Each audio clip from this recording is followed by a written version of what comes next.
नमस्ते। आज हम आत्म परिष्कार के मार्ग को समझने की कोशिश करेंगे। ये एक ऐसा ढांचा है जो हमें आध्यात्मिक विकास और आत्म संयम की एक व्यवस्थित रूपरेखा देता है। तो इसका जो सबसे मूल विचार है ना, वो इस एक लाइन में छुपा है।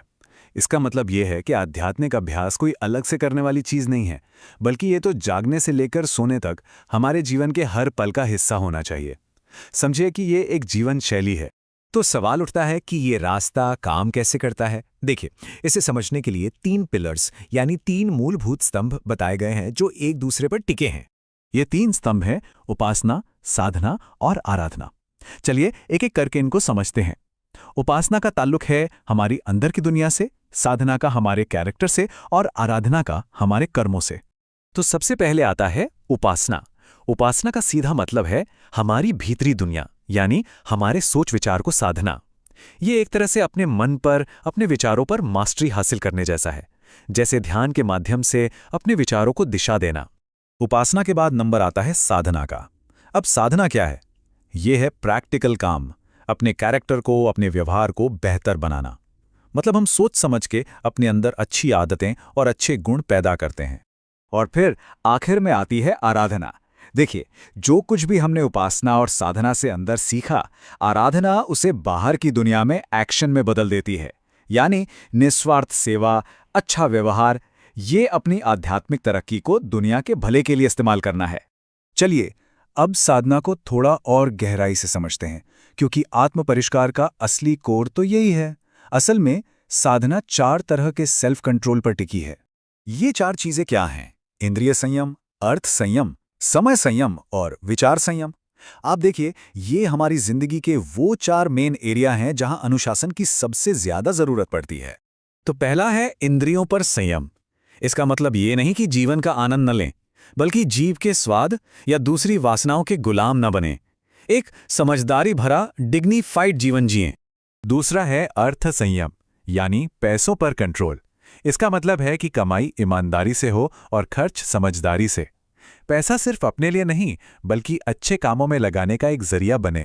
तीसरा है समय संयम, और ये बहुत जरूरी है। समय को एक दैवीय दौलत की तरह देखने की बात कही गई है। मतलब एक सेकंड भी आलस में बर्बाद ना हो, हर पल का सही इस्तेमाल हो। और चौथा, विचार संयम। ये मन को फालतू और गलत विचारों से बचाकर अच्छे और जरूरी कामों में लगाए रखने की प्रैक्टिस है। सोच कर देखिए, अगर हमारे विचार हमारे कंट्रोल में आ जाएं, तो क्या कुछ नहीं किया जा सकता। अब यहाँ एक बहुत ही दिलचस्प बात सामने आती है, वो ये कि सिर्फ हमारी अपनी कोशिश ही काफी नहीं है। इस सफर को तेज करने के लिए कुछ एक्सेलरेटर्स यानी गति बढ़ाने वाले फैक्टर्स भी चाहिए। तो सवाल ये उठता है कि क्या कोई अकेला इंसान सिर्फ अपनी मेहनत से आत्मसंयम की इतनी ऊंचाई पर पहुंच सकता है? इस बात को समझने के लिए ये एनालॉजी देखिए, कितनी जबरदस्त है। हमारी अपनी कोशिश एक अकेले बल्ब की तरह है, जिसकी रोशनी लिमिटेड है। लेकिन किसी गुरु या मेंटर से जुड़ना, वो ऐसा है जैसे हम एक पूरे पावर स्टेशन से कनेक्ट हो गए। सोचिए कितनी ऊर्जा मिलेगी। और इतिहास तो ऐसे उदाहरणों से भरा पड़ा है। चाणक्य और चंद्रगुप्त, बुद्ध और अंगुलीमाल, परमहंस और विवेकानंद, इन सभी में एक गाइड ने शिष्य की पूरी क्षमता को बाहर निकालने में मदद की। तो एक एक्सीलरेटर तो हुआ मेंटोर। अब दूसरे की बात करते हैं, और वो है हमारा माहौल, हमारा पर्यावरण। कहते हैं ना, संगत का असर तो पड़ता ही है। ज्यादातर लोग अपने आसपास के माहौल से ही बनते हैं। तो इसके लिए 2 रास्ते बताए गए हैं।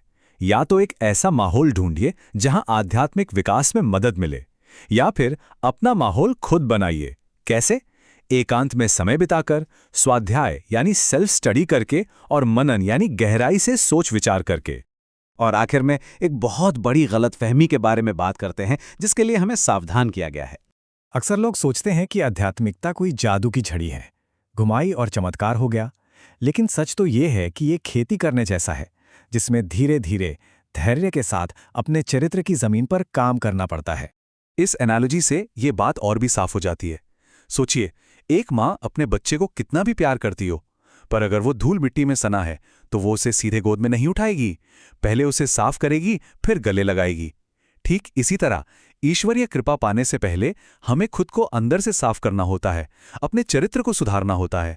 तो मतलब साफ है, तरक्की का सिर्फ एक ही रास्ता है, और वो है एक सिस्टमैटिक सफर। यहाँ कोई शॉर्टकट नहीं है, कोई जादुई छलांग नहीं है। तो ये पूरी चर्चा हमें एक आखिरी सवाल पर लाकर छोड़ देती है। ये रास्ता किसी इनाम को जीतने की रेस नहीं है, बल्कि ये तो एक मजबूत नींव बनाने का धीमा और सब्र वाला काम है। तो सवाल खुद से पूछने वाला है कि आज हम अपनी नींव में कौन सी ईंट रख रहे हैं।